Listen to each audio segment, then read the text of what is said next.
அம்மா எதுக்குடா கத்துற? 1 மணி நேரமா தேடினுக்கிறேன். இந்த பீரோல என்னோட பூ போட்ட சட்டையை காணோம்.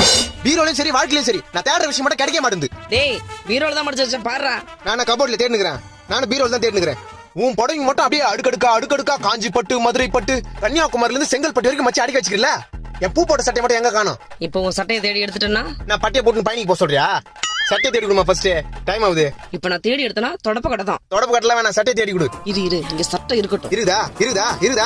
டேய் என் புடவைங்கடா. கீழே வந்தாலும் புடவை இங்க தான் இருக்குது. என் பூ போட்ட சட்டை எங்க? என்ன மூஞ்சி கருக்குதே, ஆத்திரமா வந்து தீஞ்சு வாசனை வருது. டேய் கேஸ் மேல பால் வச்சிட்டு வந்துட்டா.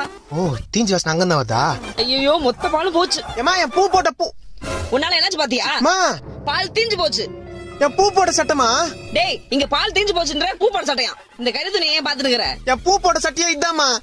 பூ போட்ட சட்டை இதுதானா?